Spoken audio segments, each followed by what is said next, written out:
네가 지금 이러고 누워있을 때야? 애가 안 나오면 어떻게 해서든 나오게 했어야지. 한심하다, 한심해. 병실 안에 둔탁한 소리가 울려 퍼졌습니다. 한 남자가 병원 침대를 발로 차고 있었죠. 그의 목소리는 분노로 가득했어요. 침대 위에는 방금 제왕절개 수술을 마친 여자가 누워 있었습니다. 창백한 얼굴, 축 처진 어깨. 그녀는 겨우 눈을 뜬 채 남자를 바라보고 있었죠. 의료진이 황급히 달려왔어요. 지금 뭐 하시는 겁니까? 간호사가 소리쳤지만 남자는 멈추지 않았습니다. 발로 침대 다리를 한 번 더 걷어찼어요. 산부인과 의사가 그 장면을 똑똑히 목격했죠. 수술실 밖에서는 시어머니가 서 있었습니다. 하지만 그녀는 아들을 말리지 않았어요. 그저 고개를 돌렸을 뿐이었죠. 침대 위의 여자 그녀의 눈빛이 그 순간 완전히 변했습니다. 슬픔도 분노도 아니었어요. 그건 차가운 결심이었죠. 오늘의 이야기 시작 전에 잠시만 구독 버튼을 눌러주세요. 댓글로 시청하고 계신 곳을 알려주세요. 반갑게 인사드리겠습니다. 그럼 이야기 바로 시작하겠습니다. 서윤아가 28살이 되던 해였습니다. 그녀는 작은 회사에서 일하는 평범한 직장인이었어요. 박정우를 처음 만난 건 소개팅 자리였죠. 저는 화려한 거 별로 안 좋아해요. 소박하게 사는 게 좋죠. 정우의 말에 유나는 호감을 느꼈습니다. 요즘 같은 세상에 검소한 남자라니 참 보기 드물다고 생각했어요. 두 사람은 석 달 만에 결혼을 결정했죠. 결혼식은 작은 예식장에서 조촐하게 치러졌습니다. 하객도 많지 않았어요. 양가 가족과 친한 친구 몇 명이 전부였죠. 주례 선생님이 말했습니다. 이제 신랑은 신부에게 반지를 끼워주시기 바랍니다. 정우가 주머니에서 작은 케이스를 꺼냈어요. 유나는 가슴이 두근거렸죠. 하지만 케이스를 열자 그녀는 살짝 당황했습니다. 반지가 하나뿐이었거든요.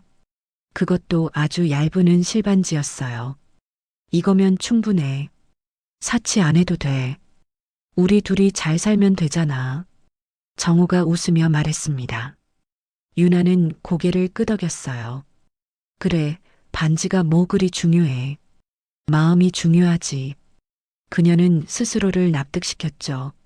하객들도 박수를 쳐줬습니다. 요즘 보기 드문 검소한 부부네요. 누군가 속삭이는 소리가 들렸어요.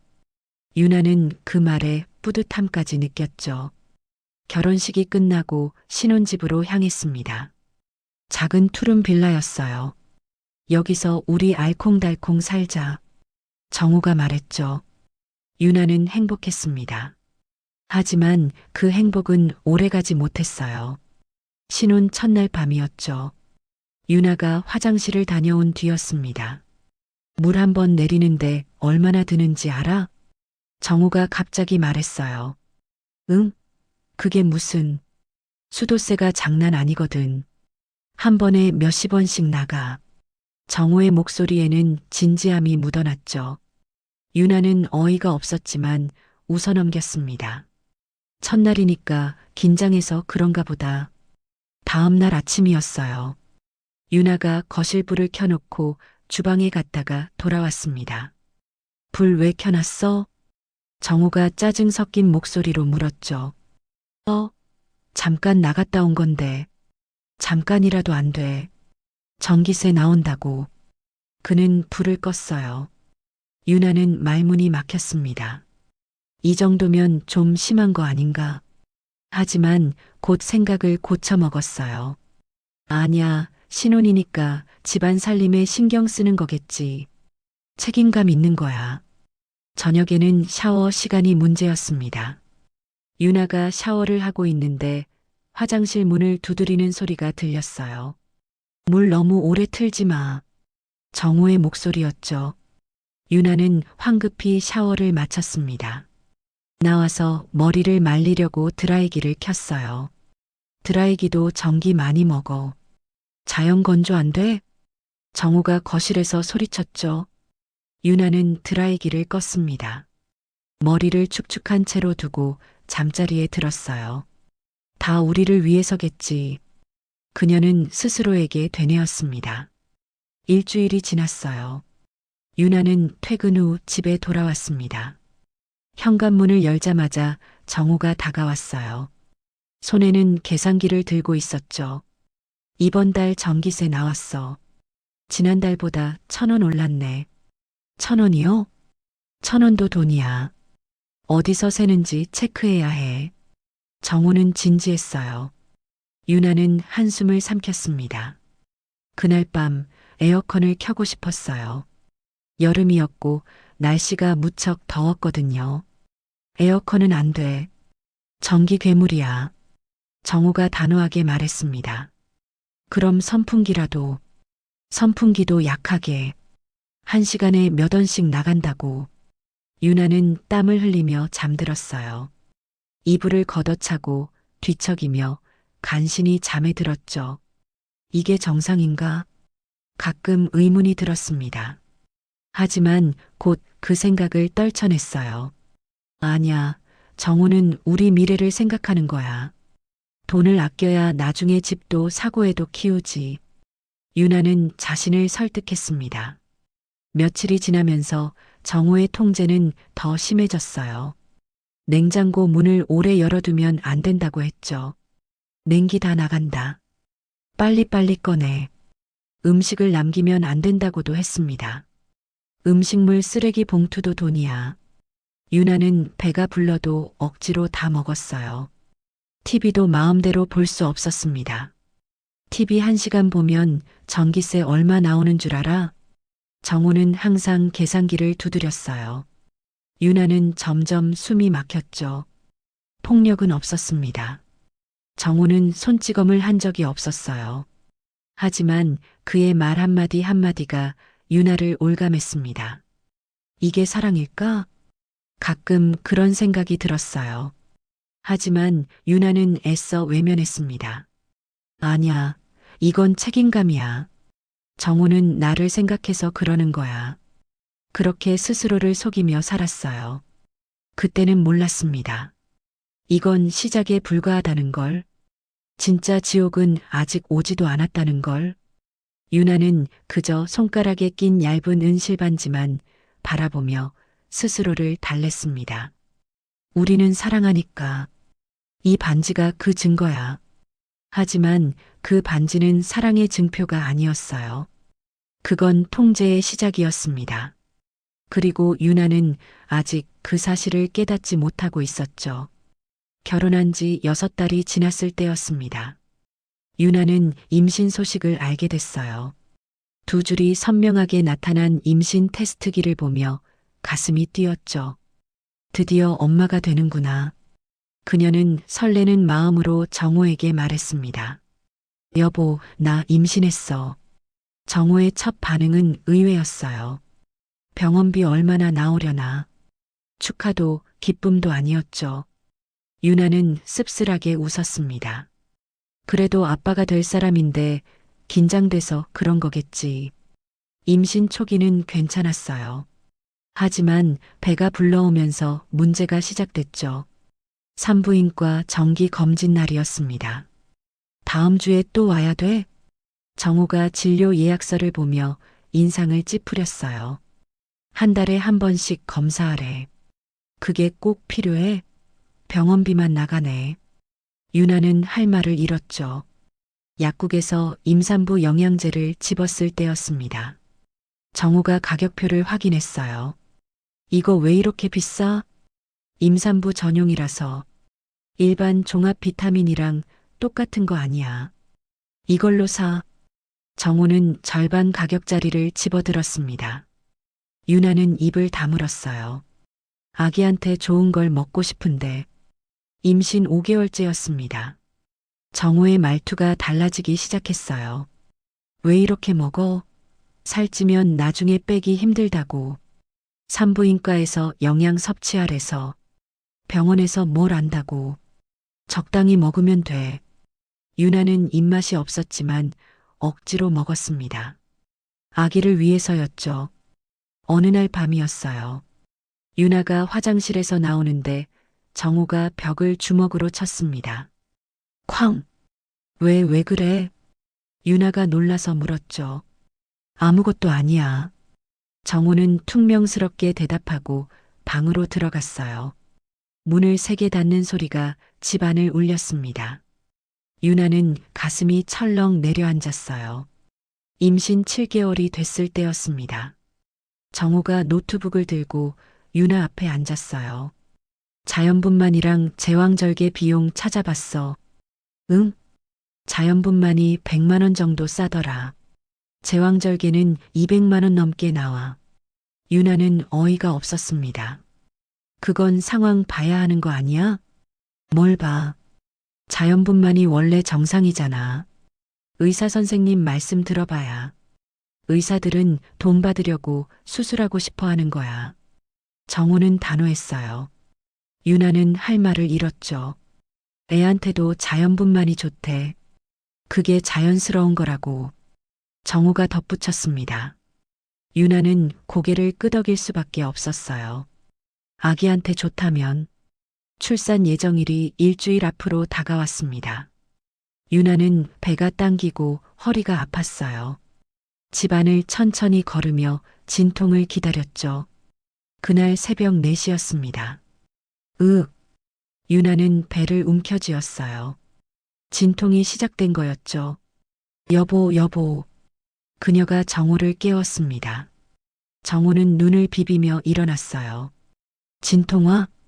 응, 병원 가야 할 것 같아.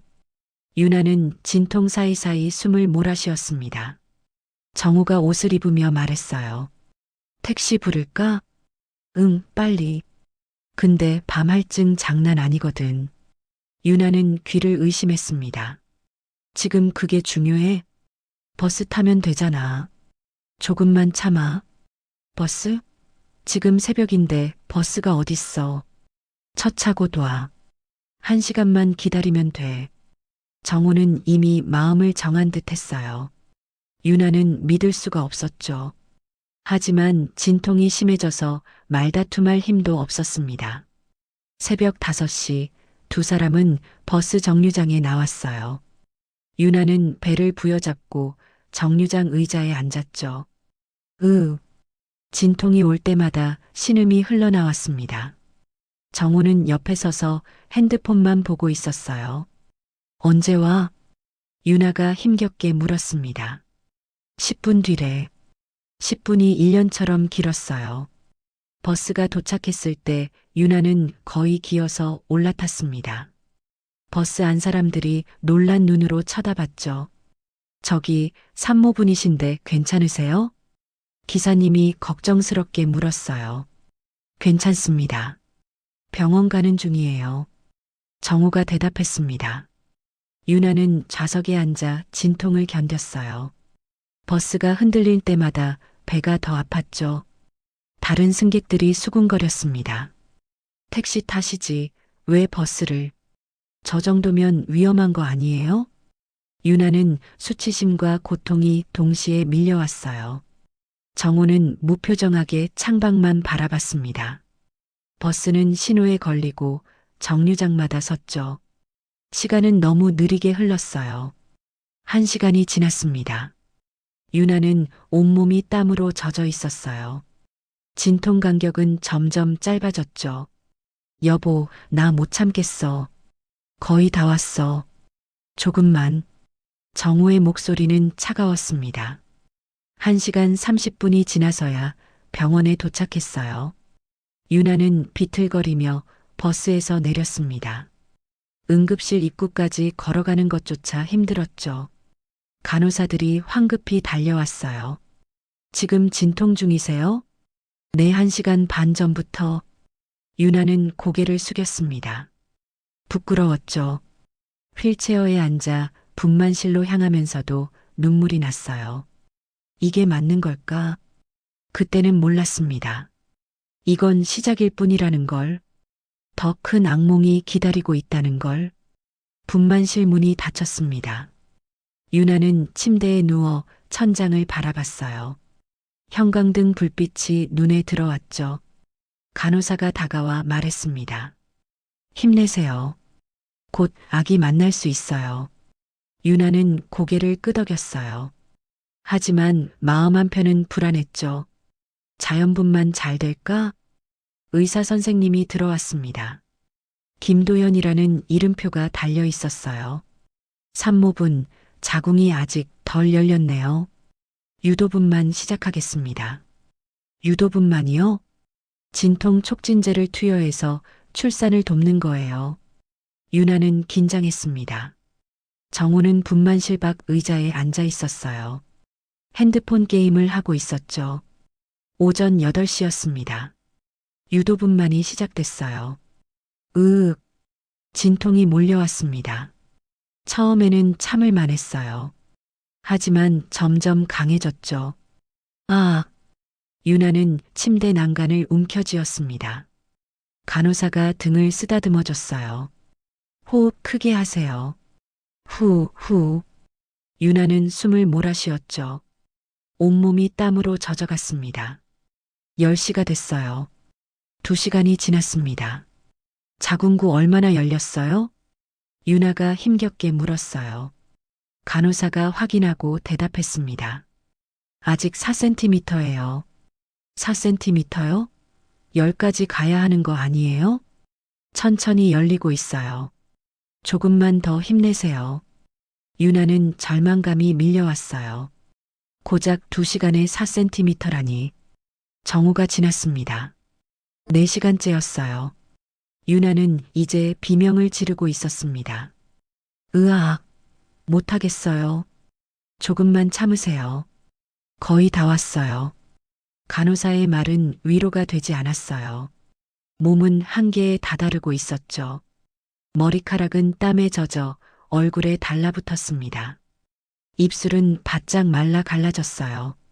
정호가 분만실 문을 열고 들어왔습니다. 언제 끝나? 그가 물었어요. 아직 모르겠어.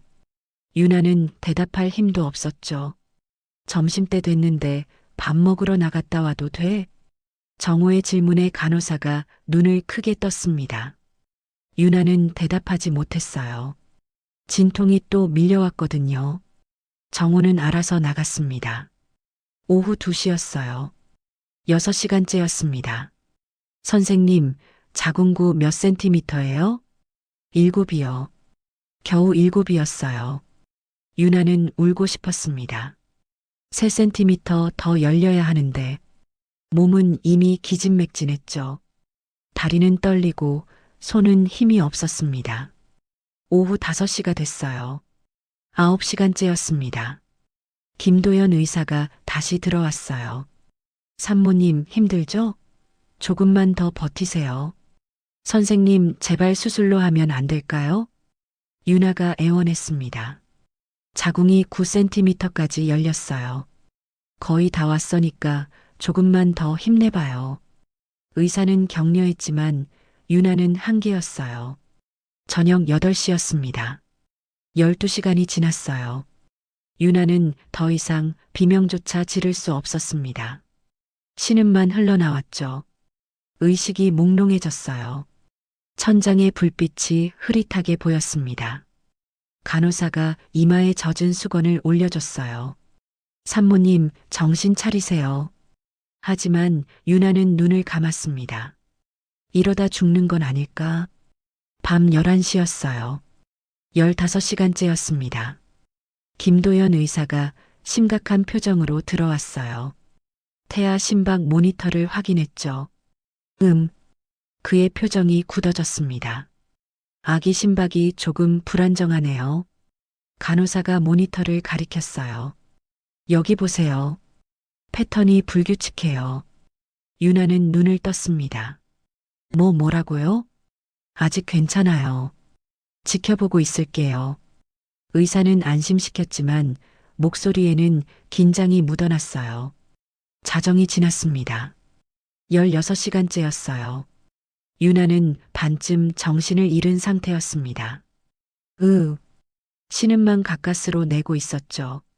몸은 완전히 탈진했습니다. 새벽 2시였어요.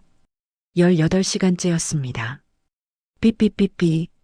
갑자기 태아 심박 모니터에서 경보음이 울렸어요. 간호사가 황급히 의사를 불렀습니다. 선생님, 심박이 떨어지고 있어요.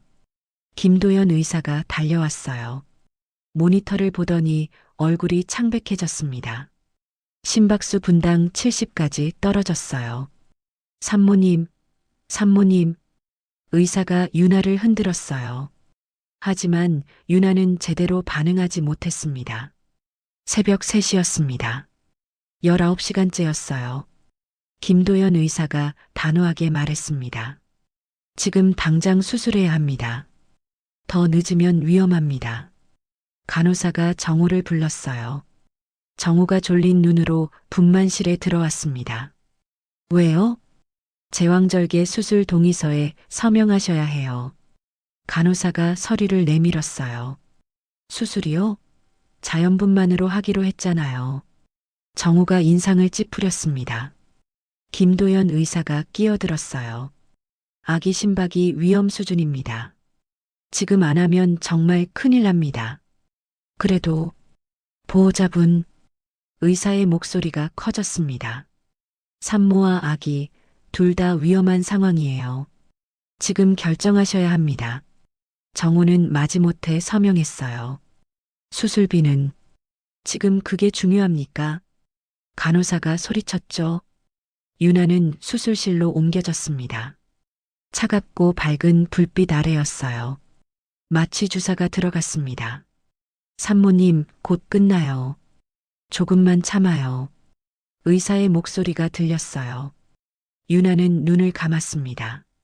아기 제발 무사하길. 수술이 시작됐어요. 칼이 배를 가르는 감각은 없었지만 압박감은 느껴졌습니다. 응애. 아기 울음소리가 들렸어요. 축하드려요. 건강한 아들이에요. 간호사가 말했습니다. 유나는 겨우 입가에 미소를 지었어요. 살았구나, 우리 아기. 하지만 그 미소는 오래가지 못했습니다. 곧 닥치리를 아직 모르고 있었으니까요. 19시간의 지옥. 그건 끝이 아니었습니다. 진짜 악몽은 이제 시작이었어요. 수술이 끝났습니다. 유나는 회복실로 옮겨졌어요. 온몸에 힘이 하나도 없었죠. 마취가 서서히 풀리면서 통증이 밀려왔습니다. 배에서 칼로 베인 자리가 쓰라렸어요. 간호사가 옆에서 상태를 체크했습니다. 산모님, 괜찮으세요? 유나는 가까스로 고개를 끄덕였어요. 입술이 너무 말라서 말이 나오지 않았죠. 물 드릴게요. 간호사가 물컵을 입에 대어줬습니다. 유나는 조금 마셨어요. 목구멍으로 넘어가는 물이 차갑게 느껴졌죠. 아기는요? 유나가 힘겹게 물었습니다. 신생아실에 있어요. 건강해요. 간호사가 웃으며 대답했어요. 유나는 안도의 한숨을 쉬었습니다. 다행이다, 우리 아기. 눈물이 흘러내렸어요. 기쁨보다는 안도감이었죠. 19시간의 지옥을 견뎌낸 대가였습니다. 정우가 회복실에 들어왔어요. 깼어? 그의 첫마디였습니다. 유나는 그를 바라봤어요. 아기 봤어? 응, 봤어. 정우는 무표정했습니다. 기쁨도 감동도 없었죠. 건강하대? 그렇대. 정우는 짧게 대답하고 핸드폰을 봤어요. 유나는 서운했지만 말하지 않았습니다. 피곤해서 그런 거겠지. 스스로를 위로했어요. 간호사가 유나를 병실로 옮기기 시작했습니다. 천천히 가요. 몸 조심하세요. 휠체어에서 병상으로 옮겨졌어요. 유나는 신음을 참으며 누웠습니다. 배의 통증이 심했죠. 정우는 병실 창가에 서서 밖을 바라보고 있었어요. 김도연 의사가 병실에 들어왔습니다. 산모님, 수술 잘 끝났어요. 감사합니다, 선생님. 유나가 고개를 숙였어요. 19시간이나 버티셨어요. 정말 고생 많으셨습니다. 의사의 목소리에는 진심 어린 위로가 담겨 있었어요. 정우가 돌아섰습니다. 그런데 왜 그렇게 오래 걸린 거예요? 그가 물었어요. 의사가 당황한 표정을 지었습니다. 산모마다 출산 과정이 다릅니다. 어쩔 수 없는 일이에요. 근데 결국 수술했잖아요. 정우의 목소리가 날카로워졌어요. 처음부터 수술했으면 이렇게 오래 안 걸렸을 텐데. 보호자분께서 자연분만을 원하셨잖습니까? 의사가 차분히 대답했습니다. 그건 그렇지만 정우는 말끝을 흐렸어요.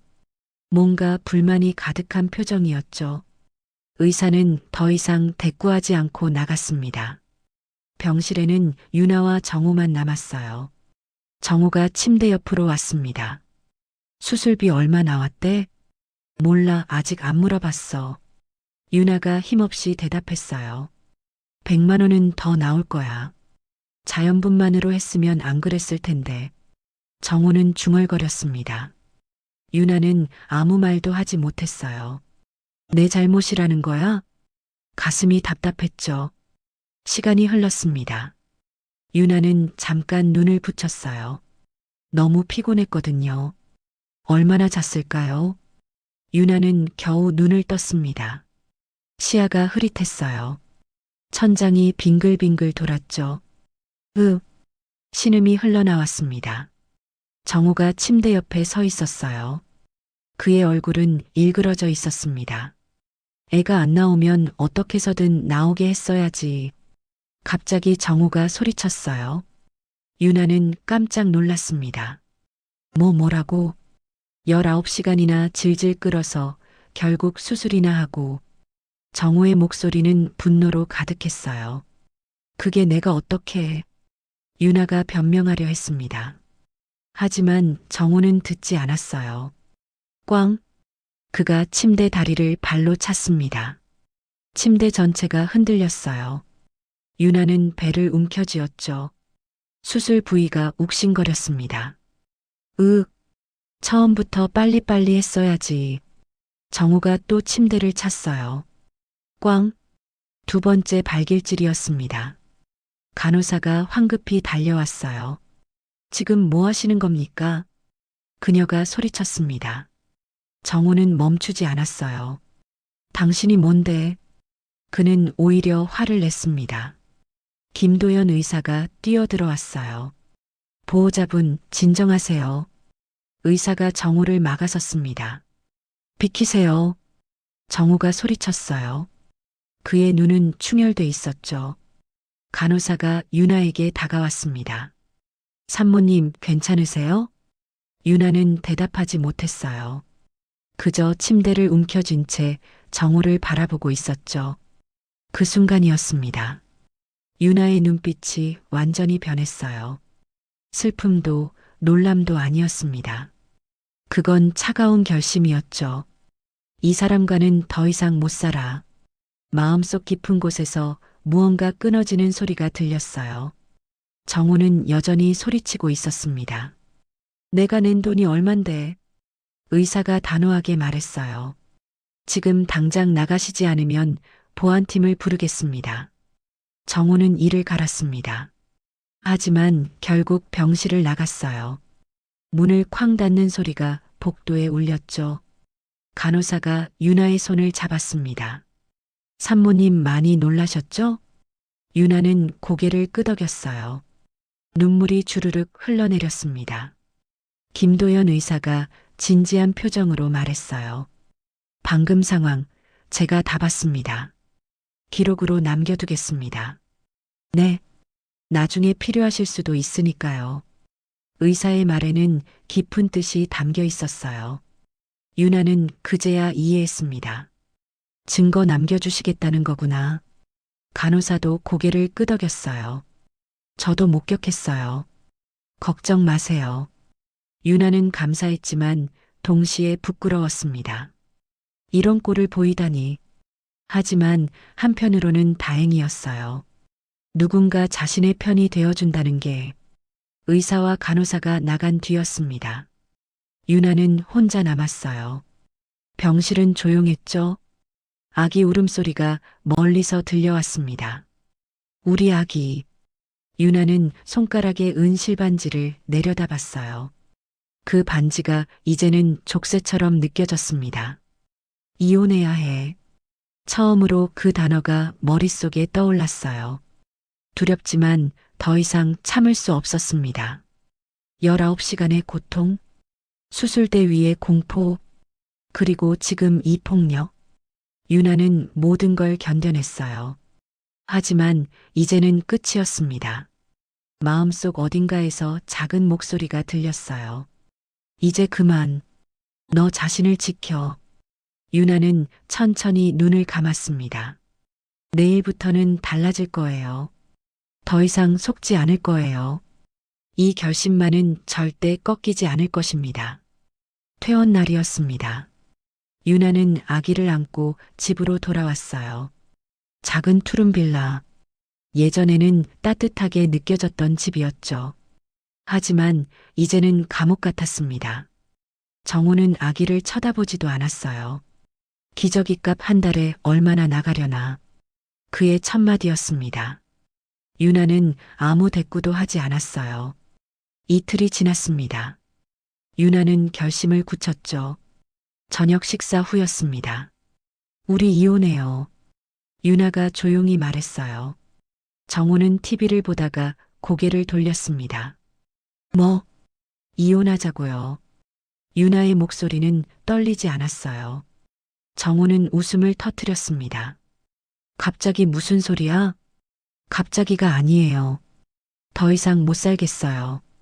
유나는 단호했죠. 정호의 표정이 굳어졌어요.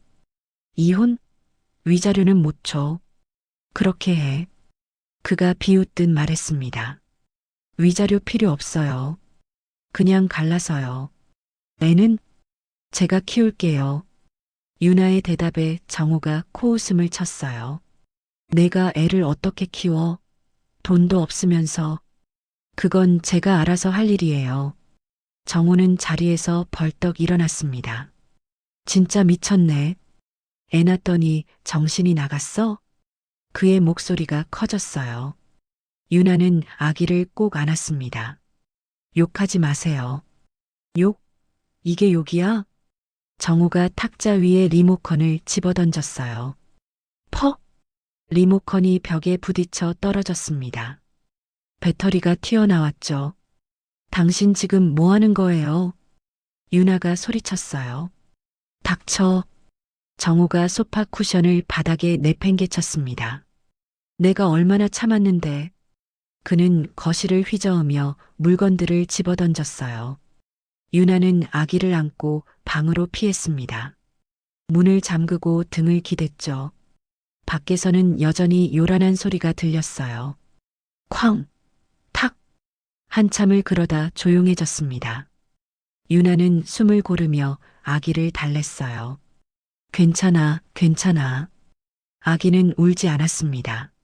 마치 상황을 아는 것처럼 조용했죠. 다음 날 아침이었어요. 초인종이 울렸습니다. 유나가 문을 열자 중년 여성이 서 있었어요. 시어머니 최경자였습니다. 어머니, 유나야, 들어가도 되겠니? 최경자는 들어왔어요. 거실의 어지러운 모습을 보더니 한숨을 쉬었습니다. 정우한테 들었어. 이혼하겠다고? 네, 어머니. 유나는 고개를 숙였어요. 애야, 남자가 실수 한 번 한 걸로 이혼이라니. 최경자가 말했습니다. 실수가 아니에요, 어머니. 뭐가 그리 대단한 일이라고. 최경자는 유나의 손을 잡았어요. 아이도 있는데 한 번만 눈 감아줘라. 어머니도 아시잖아요. 병원에서 무슨 일이 있었는지. 유나가 말했죠. 그건 정우가 너무 화가 나서 그런 거야. 원래 성격이 급해. 최경자는 아들을 감쌌습니다. 유나는 허탈했어요. 어머니, 저 정말 못 살겠어요. 애 때문에라도 참아야지. 이혼하면 내가 더 힘들어. 최경자의 말에 유나는 고개를 저었습니다. 지금도 충분히 힘들어요. 그때 정우가 방에서 나왔어요. 엄마 왔어? 그래, 왔다. 너 좀 진정해라. 최경자가 아들을 쳐다봤습니다. 정호는 소파에 털썩 앉았어요. 제가 뭘 잘못했어요? 유나가 이상한 거지. 그의 말에 최경자가 끼어들었어요. 유나야, 우리 정호 착한 애야. 너도 알잖니? 유나는 말문이 막혔습니다. 착하다고요? 그때 또 초인종이 울렸어요. 유나가 문을 열었습니다. 젊은 여자가 서 있었어요. 저기 박정호 씨 댁 맞죠? 여자가 조심스럽게 물었습니다. 누구세요? 유나가 물었어요. 저는 차미래라고 해요. 여자가 고개를 숙였습니다. 유나는 순간 이상한 예감이 들었죠. 무슨 일이세요? 들어가서 얘기해도 될까요? 차미래가 유나를 보며 말했어요. 유나는 문을 열어줬습니다. 차미래가 거실로 들어왔어요. 정호는 소파에서 벌떡 일어났습니다. 너 왜 여기 와? 그의 얼굴이 창백해졌어요. 최경자가 의아한 표정을 지었습니다. 정호야, 저 사람이 누구니? 차미래가 먼저 말했어요. 저는 정호 씨 여자친구예요. 거실이 조용해졌습니다. 유나는 귀를 의심했어요. 뭐라고요? 사귄 지 1년 됐어요. 차미래의 말에 유나는 다리에 힘이 풀렸습니다. 소파에 주저앉았죠. 최경자가 아들을 쳐다봤어요. 정호야, 이게 무슨 소리야? 엄마, 그게 아니라. 정호는 변명하려 했습니다. 하지만 차미래가 계속 말했어요. 처음엔 몰랐어요. 이 사람이 결혼했는지. 나중에 알았죠. 그럼 왜 계속? 유나가 힘겹게 물었습니다. 헤어지려고 했어요. 근데 이 사람이 이혼하겠대요. 곧 할 거래요. 차미래의 목소리에는 원망이 담겨 있었어요. 그런데 거짓말이었죠. 이혼할 생각도 없었던 거예요. 정호가 소리쳤습니다. 너 지금 뭐 하는 거야? 뭐 하긴요. 진실 말하는 거예요. 차미래가 정호를 쏘아봤어요. 이 사람 말만 번지르르 하지 진짜 아무것도 안 해줘요. 그녀의 말에 유나는 씁쓸하게 웃었습니다. 차미래가 계속했어요. 데이트할 때도 제가 돈 더 많이 냈어요. 선물도 받은 적 없어요. 그건 정호가 말하려 했지만 차미래가 끊었습니다. 밥값도 반씩 내자고 하더라고요. 아니, 제가 더 냈죠. 정호가 차미래에게 다가갔습니다. 너 지금 나 망치려고 작정했지? 망치긴 뭘 망쳐요. 사실대로 말하는 거예요. 차미래는 물러서지 않았어요. 정호의 얼굴이 일그러졌습니다. 좋아. 그럼 내가 그동안 냈던 데이트비 싹 다 돌려줘. 네. 차미래가 어이없다는 표정을 지었어요. 제가 더 많이 냈는데요. 거짓말하지 마. 정호가 소리쳤습니다. 최경자가 아들을 말렸어요. 정호야, 진정해라. 하지만 정호는 멈추지 않았어요. 카드 내역 다 있어. 지금 당장 계산하자. 차미래는 한심하다는 듯 웃었습니다. 정말 끝까지 돈 타령이네요. 이제 알겠어요. 왜 부인이 이혼하려는지. 그녀는 유나를 보며 고개를 숙였어요. 죄송해요. 몰랐어요. 그리고 돌아서서 나갔습니다. 정호가 뒤를 쫓으려 했지만 최경자가 붙잡았어요. 이 자식아, 지금 정신이 있니 없니? 최경자가 아들을 호통쳤습니다.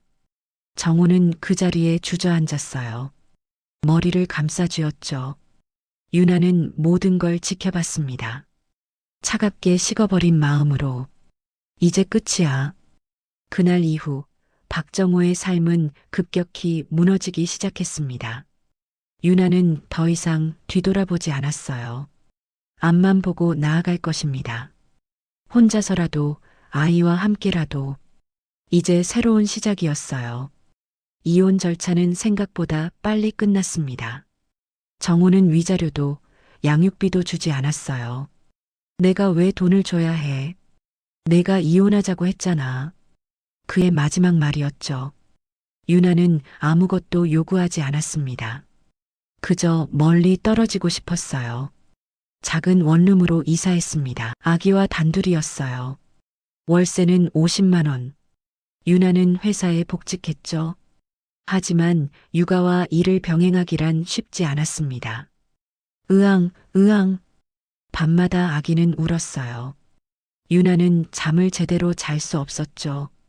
출근 전에 어린이집에 맡기고 퇴근 후 데려왔습니다. 매일이 전쟁 같았어요. 어느 날 저녁이었습니다. 유나는 편의점 도시락을 먹고 있었어요. 아기는 옆에서 잠들어 있었죠. 핸드폰이 울렸습니다. 여보세요? 유나야, 나 한지훈이야. 대학 선배였어요. 선배님, 오랜만이에요. 그래. 소식 들었어. 이혼했다며? 네. 유나의 목소리가 작아졌습니다. 혼자 애 키우느라 힘들지? 괜찮아요. 거짓말. 목소리 들으면 알아. 한지우는 따뜻했어요. 다음 주에 시간 있으면 커피 한잔 하자. 할 얘기가 있어. 유나는 고개를 끄덕였습니다. 네, 선배님. 일주일 후 두 사람은 카페에서 만났어요. 한지우는 투자회사에서 일하고 있었습니다. 유나야, 솔직히 말할게. 지금 돈 얼마나 있어? 1,000만 원 정도요. 회사 퇴직금이랑 모아둔 거. 그거 그냥 두면 안 돼. 물가는 오르는데 이자는 없잖아. 한지훈이 말했어요. 근데 저 투자 같은 거 하나도 몰라요. 내가 가르쳐 줄게. 어렵지 않아. 한지훈은 노트북을 꺼냈습니다. 화면에는 그래프들이 가득했어요. 이거 봐. 이건 암호화폐야. 요즘 급등하고 있어. 암호화폐요? 응. 비트코인 같은 거. 물론 위험하긴 해. 근데 잘만 하면 대박이야. 유나는 망설였습니다. 저 잃으면 어떡해요? 그럼 조금만 넣어. 100만 원 정도. 나머지는 미국 주식에 넣고. 한지우는 친절하게 설명했어요. 미국 주식은 안정적이야. 천천히 오르지만 확실해. 유나는 고민했습니다. 해볼까?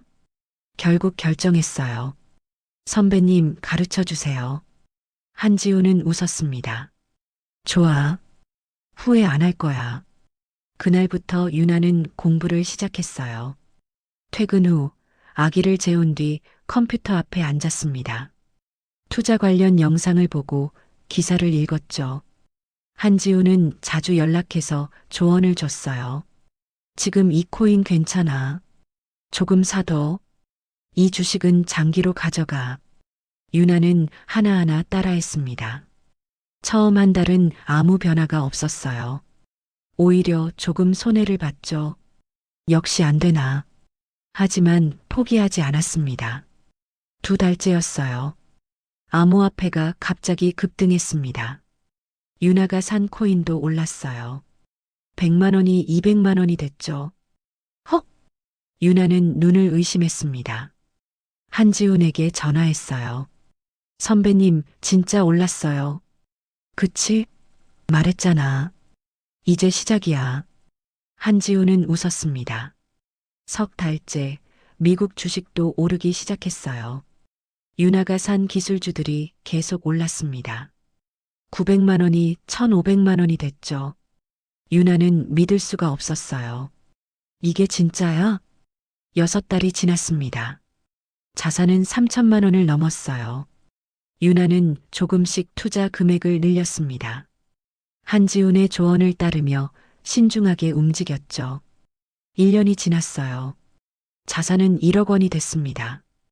유나는 원룸에서 투룸으로 이사했어요. 아기에게 더 넓은 공간을 주고 싶었죠. 우리 이제 좀 살만하다, 그치? 유나는 아기를 안고 웃었습니다. 2년째였어요. 암호화폐 시장이 폭등했습니다. 유나의 자산은 10억 원을 돌파했어요. 선배님, 이거 진짜예요? 유나가 떨리는 목소리로 전화했습니다. 진짜야. 축하해, 유나야. 한지훈의 목소리도 들떠 있었어요. 이제 조금씩 현금화해. 너무 욕심 부리지 마. 유나는 한지훈의 말을 따랐습니다. 조금씩 팔고 또 사고 신중하게 움직였어요. 3년째였습니다. 미국 주식 시장도 호황이었어요. 유나가 산 주식들이 몇 배씩 올랐죠. 자산은 100억 원을 넘어섰습니다. 유나는 회사를 그만뒀어요. 더 이상 일할 필요가 없었죠. 작은 사무실을 얻어 투자에만 집중했습니다. 4년째, 5년째.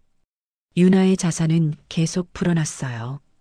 300억, 500억, 600억. 그리고 마침내 700억 원. 유나는 컴퓨터 화면을 멍하니 바라봤습니다. 내가 정말 믿기지 않았어요. 한지훈에게 전화했습니다. 선배님, 700억이에요. 알아. 정말 대단해, 유나야. 한지훈은 진심으로 축하했어요. 선배님 덕분이에요. 아냐, 내가 잘한 거야. 포기하지 않았잖아. 유나는 눈물이 났습니다. 기쁨의 눈물이었어요. 그 무렵이었습니다. 박정호의 귀에도 소식이 들어갔죠. 정호는 친구와 술을 마시고 있었어요. 야, 너 전부인 서유나 맞지? 친구가 물었습니다. 응, 왜? 그 사람 대박 났대. 투자해서 엄청 벌었다던데. 얼마나? 정호가 코웃음을 쳤어요. 친구가 핸드폰을 보여줬습니다. 투자 커뮤니티 게시글이었어요. 서유나 씨, 5년 만에 700억 달성. 정호는 술잔을 떨어뜨렸습니다. 뭐라고? 700억이래. 진짜 대박이지? 친구는 신기하다는 듯 말했어요. 정호는 핸드폰을 빼앗아 들었습니다. 이게 진짜야? 그런가 봐. 투자로 유명해졌대. 정호의 손이 떨렸어요. 700억? 머릿속이 하얘졌습니다. 내가 버린 여자가 700억? 술이 확 깼어요. 집으로 돌아가는 길. 정호는 멍하니 걸었습니다. 그때 이혼 안 했으면 후회가 밀려왔어요. 내가 위자료 줄 걸 그랬나? 아니, 애초에 잘해줄 걸 그랬나? 하지만 이미 늦었습니다. 유나는 이제 다른 세계에 있었어요. 정호가 절대 닿을 수 없는 곳.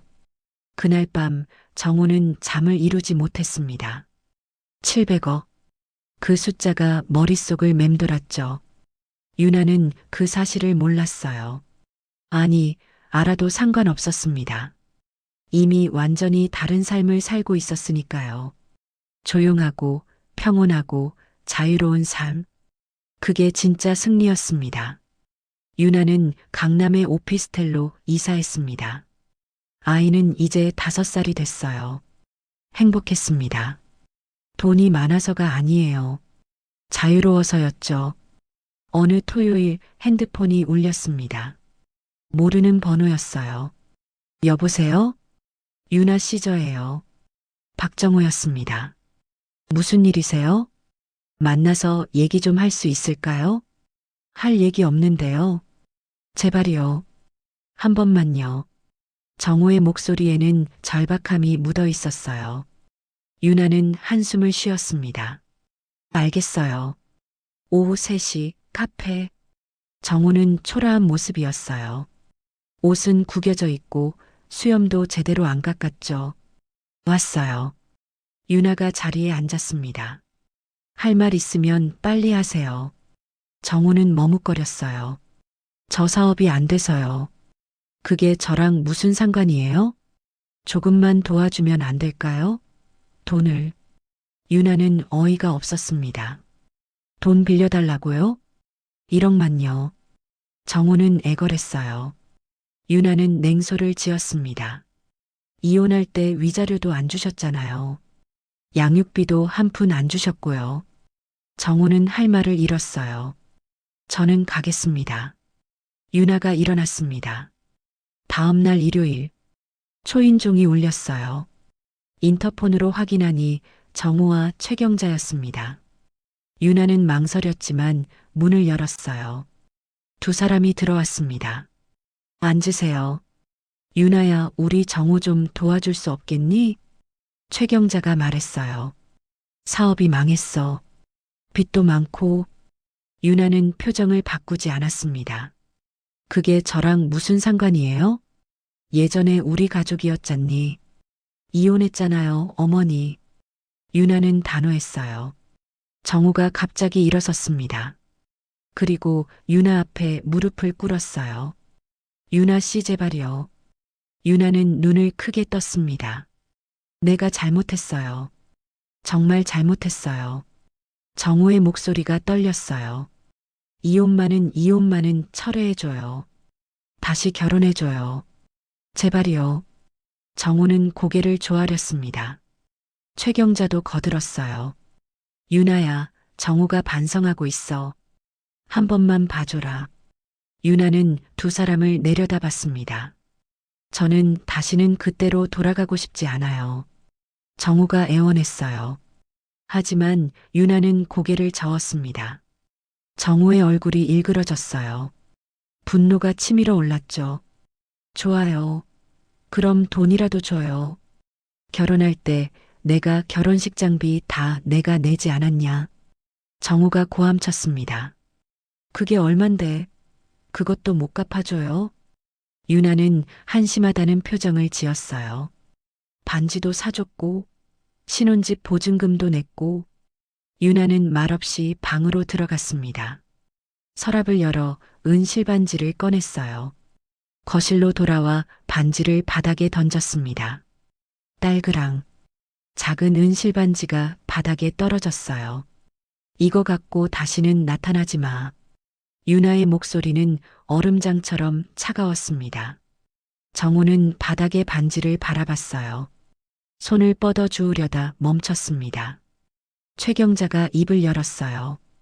유나야, 어머니도 가세요. 유나가 말을 끊었습니다. 예전에 병원에서 정우 씨가 뭘 했는지 기억하시죠? 최경자는 입을 다물었어요. 그때 어머니는 아무 말씀도 안 하셨어요. 최경자는 고개를 숙였습니다.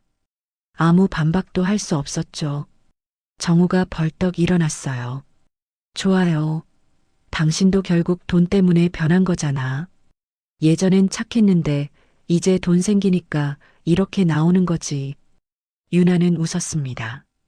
냉소적인 웃음이었어요. 착했다고요? 제가요? 그래. 순종적이고 말 잘 들었잖아. 유나는 고개를 저었어요. 그건 착한 게 아니라 길들여진 거예요. 당신한테 통제받고 억눌려서 그랬던 거예요. 정우는 할 말을 잃었습니다. 이제 가주세요. 다음엔 경찰 부를 거예요. 유나가 문을 열었어요. 정우와 최경자는 어쩔 수 없이 일어났습니다.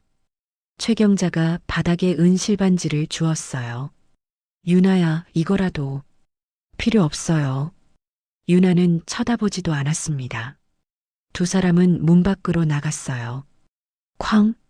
문이 닫히는 소리가 복도에 울렸습니다. 유나는 문에 등을 기댔어요. 깊은 숨을 내쉬었죠. 끝났어. 진짜로 끝났습니다. 유나는 창밖을 바라봤어요. 하늘은 맑았습니다. 아이가 방에서 나왔어요. 엄마, 누구 왔어? 아무도 아니야. 그냥 지나가는 사람. 유나는 아이를 안았습니다. 정말로 아무도 아니었어요. 이제 박정호는 유나의 인생에서 완전히 사라졌습니다. 그리고 유나는 자유로웠습니다. 1년이 흘렀습니다. 유나는 작은 공방을 차렸어요. 도자기를 만드는 공방이었죠. 강남 오피스텔은 그대로 두고 공방은 조용한 골목에 있었습니다. 엄마, 나도 만들어 볼래? 아이가 흙을 만지며 웃었어요. 그래, 천천히 해봐. 유나는 아이 옆에 앉아 함께 만들었습니다.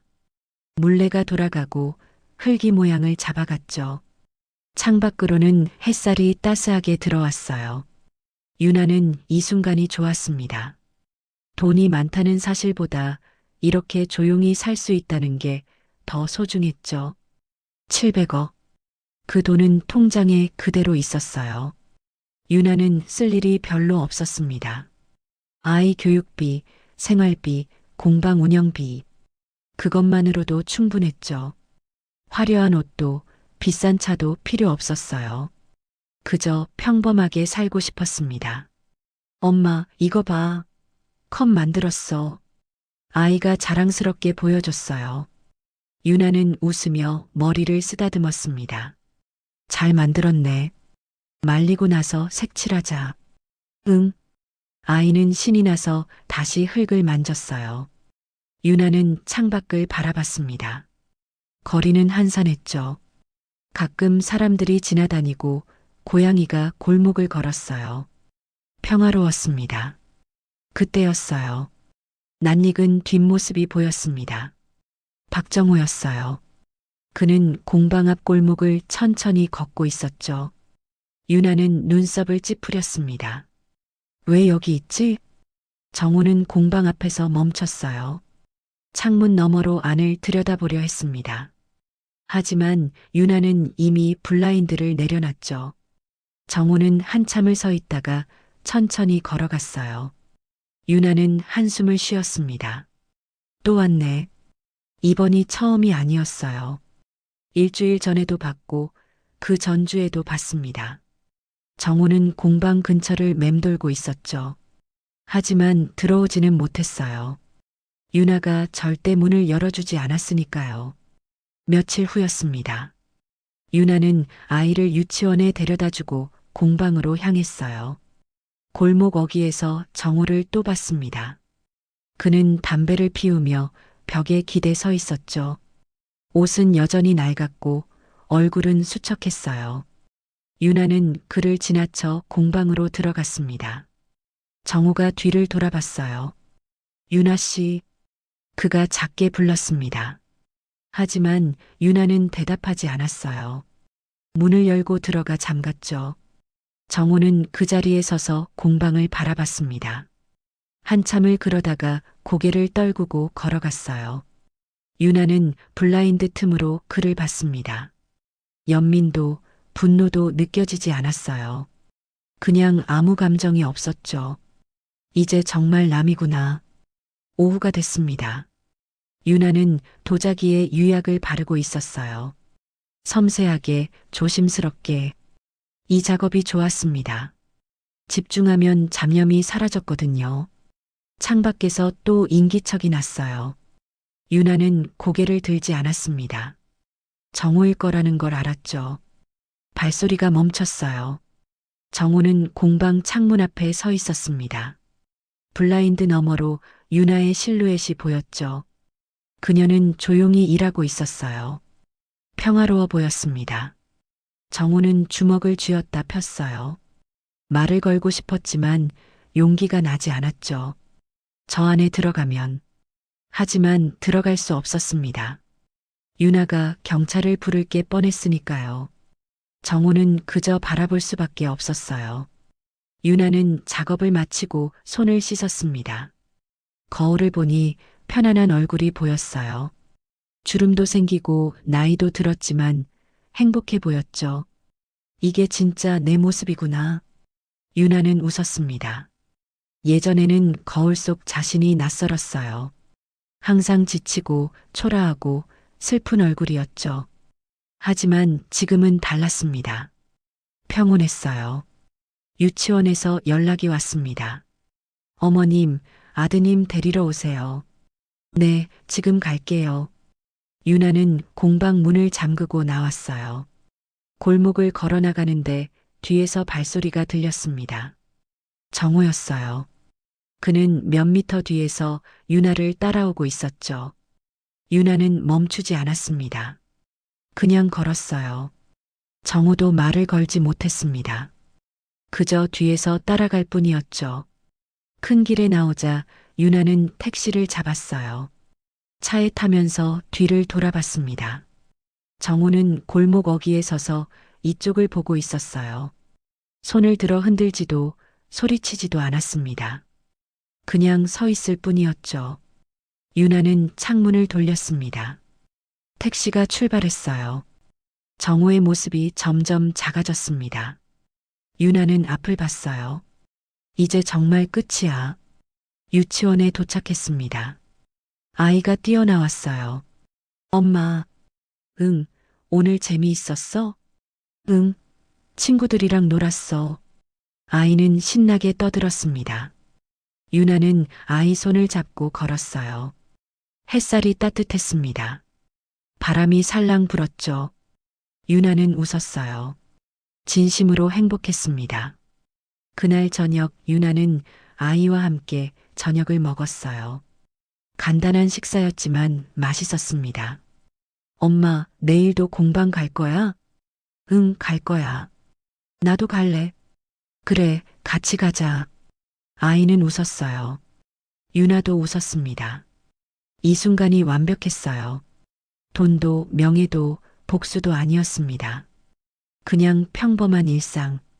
그게 진짜 행복이었죠. 한편 정우는 좁은 고시원 방에 앉아 있었어요. 창문도 작고 방도 좁았습니다. 벽에는 곰팡이가 피어 있었죠. 그는 핸드폰으로 유나의 공방 사진을 보고 있었어요. 인터넷에서 찾은 거였습니다. 서유나 작가의 도자기 공방. 기사 제목이 그렇게 적혀 있었죠.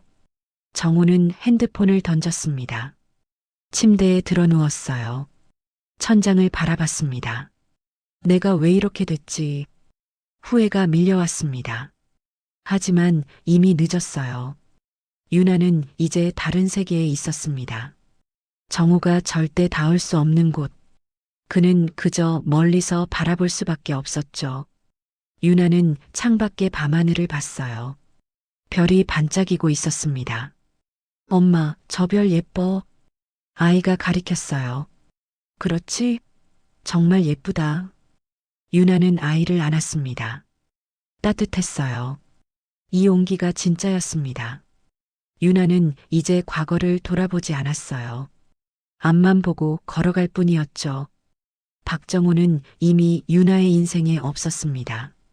그는 그저 스쳐 지나간 과거일 뿐. 유나는 새로운 세계에 서 있었어요. 평온하고 자유롭고 행복한 세계. 그리고 그곳에는 정우가 들어올 자리가 없었습니다. 영원히. 끝까지 시청해 주셔서 감사합니다. 지금까지 사연 빛나는 밤이었습니다. 오늘도 행복한 하루 되세요.